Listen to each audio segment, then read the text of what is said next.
Assalamualaikum warahmatullahi wabarakatuh. Perkenalkan, nama saya Ayu Fatimah Azhara, NPM 213507039 dari Prodi Ilmu Politik, Fakultas Ilmu Sosial dan Ilmu Politik Universitas Siliwangi. Di sini saya akan menjelaskan tentang perbedaan antara sistem pemerintahan presidensial dan sistem pemerintahan parlementer.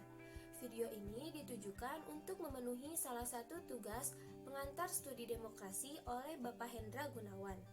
Setiap negara pasti memiliki sistem pemerintahan yang bertujuan untuk mensejahterakan rakyatnya.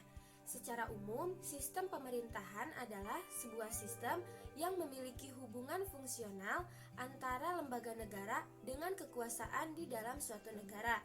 Pada umumnya, di dalam suatu negara pasti memiliki salah satu sistem pemerintahan, baik itu sistem pemerintahan presidensial maupun sistem pemerintahan parlementer.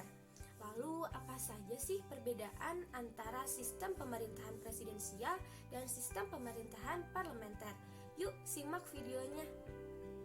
Sistem pemerintahan presidensial adalah sistem pemerintahan yang mana kepala negaranya adalah presiden dan tidak memiliki tanggung jawab terhadap parlemen atau legislatif. Menurut Rod Hauge, ada 3 unsur penting dalam sistem pemerintahan presidensial. Yang pertama, presiden dipilih secara langsung oleh rakyat dan dapat mengangkat para pejabat pemerintah. Yang kedua, masa jabatan presiden tetap. Dan yang ketiga, tidak ada unsur tumpang tindih antara badan eksekutif dan badan legislatif. Sedangkan sistem pemerintahan parlementer adalah sistem pemerintahan yang mana pemerintah bertanggung jawab terhadap parlemen. Dalam sistem ini, parlemen memiliki kekuasaan dan kewenangan yang besar untuk mengawasi kebijakan eksekutif. Salah satu ciri sistem pemerintahan parlementer adalah anggota parlemen terdiri atas orang-orang dari partai politik yang memenangkan pemilihan umum. Selain itu, kabinet atau pemerintah terdiri atas para menteri dan perdana menteri sebagai pemimpin kabinet. Pada saat ini, Indonesia menganut sistem pemerintahan presidensial, yang mana adanya pemisahan antara eksekutif, legislatif, dan yudikatif berdasarkan prinsip check and balance. Maka, dapat disimpulkan seperti ini. Sistem pemerintahan presidensial dipimpin oleh presiden dan tidak memiliki kewajiban untuk bertanggung jawab terhadap parlemen, dan sistem pemerintahan parlemen dipimpin oleh sultan, raja, atau presiden.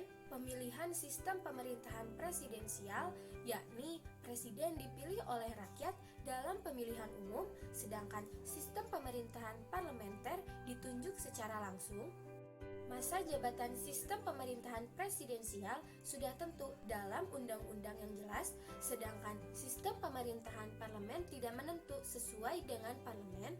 Kekuasaan legislatif dan eksekutif dalam sistem pemerintahan presidensial tidak dapat dipisahkan dan harus sejajar, sedangkan sistem pemerintahan parlementer tidak ada kesejajaran. Dalam sistem pemerintahan presidensial tidak ada supremasi tertinggi, sedangkan dalam sistem pemerintahan parlementer supremasi tertingginya adalah parlemen.